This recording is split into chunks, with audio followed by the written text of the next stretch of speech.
The wave warp effect is found under the Distort folder in the Effects and Presets panel. And if I apply it to this grid here, it will immediately generate a sine wave type of warp. As you see, once we apply it, the wave appears. But if you recognize the wave is only visible on the horizontal lines of the grid, but the verticals are not wavy, that's because the direction property here is set to 90 degrees. If we adjust the value of this angle here, you will start to see waves also on the vertical lines of the grid. And also I want to play the composition to show you that this effect is animated by default without the need to set keyframes. As you see, it is animated by default along the timeline. You don't need to set keyframes to make it animate. And if we have a look at the effect controls, we can customize how this wave looks. First, we have the wave type, which controls the shape of the wave. So it is by default, it is set to the sine wave shape, but we have a lot of options here. We can switch it to square or triangle wave, which gives this zigzag kind of wave, or sawtooth, or also we have circle,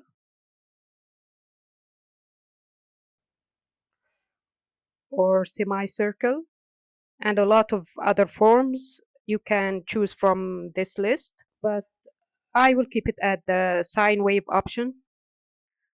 The next property is the wave height, which by increasing or decreasing this value, we can adjust the height of the wave.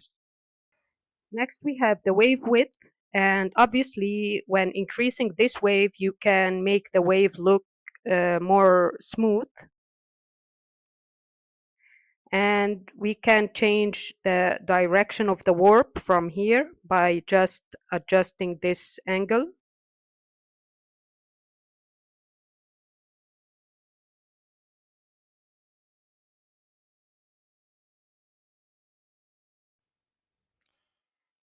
And we have the wave speed, which is set by default to 1. I will play the composition to see the default speed of the wave. This is the default speed of the wave.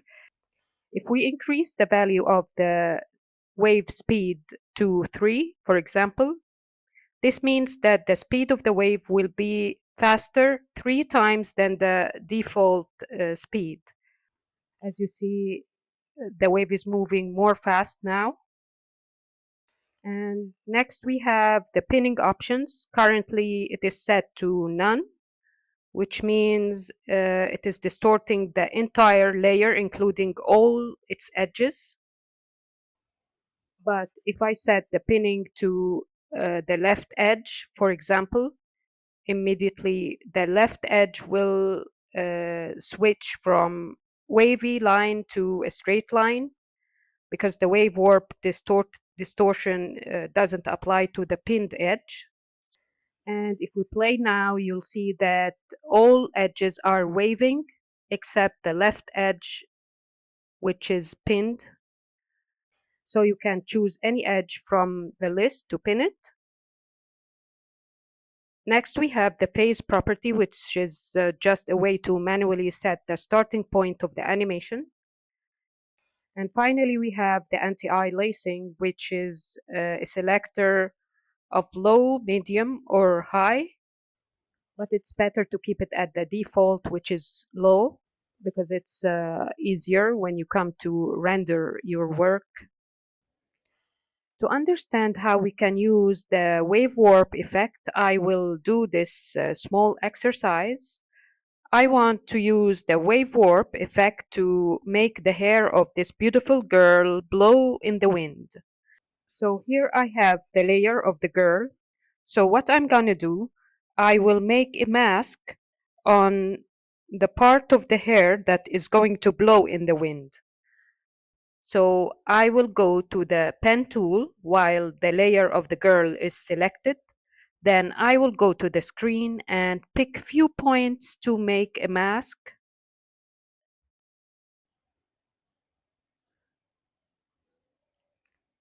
And there's something important here.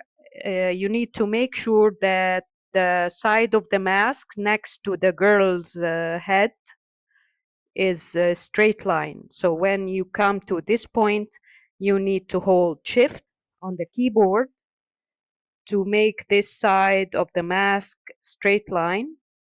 This is important in this exercise. Now I have the mask here. And the next step, we need the girl's body to be revealed again. So I will go and duplicate this layer of the girl, including the mask, by hitting Control D. Then I will go to the copy that I made and I will toggle it down to the mask. Then go to mask 1 and set the mask to subtract instead of add. Immediately you will see that the body of the girl revealed again. Now, if I go to Effects and Presets panel and select Wave Warp Effect and drag it to the original girl layer here, immediately you'll see the hair became wavy. But I will adjust the controls a little bit. I will set the wave width to 50. And maybe I will keep the wave height at 10, but I don't want the wave warp to be applied on the left side of the mask because the hair is attached to the girl's head from this side. So I will pin the left side by choosing left edge from the pinning property. Now let's play to see how it will look like. The wave is good, but there is a problem here that we need to fix. The blowing hair should align well with the girl's head.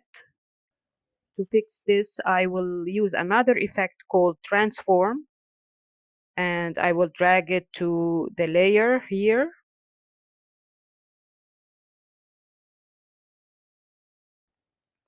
Then I will go to the Effect Controls panel and drag the Transform effect to be above the Wave Warp effect.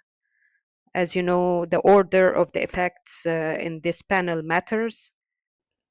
Then I will go to the Position Control of the Transform effect here, and I will bring this value here way down until I see on the screen that the left side of the mask is aligning with the left side of the composition, like that.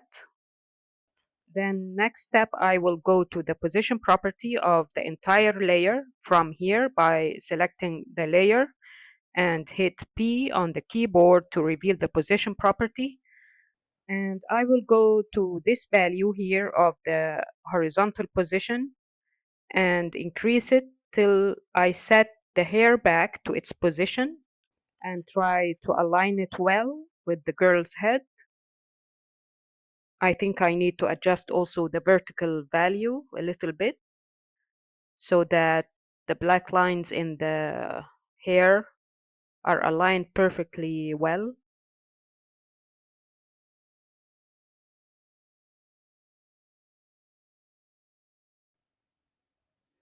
Now, if we hit the space bar to play, yes, it is perfect. The girl hair now looks blowing naturally in the wind. And that's it. Hope you enjoyed the video.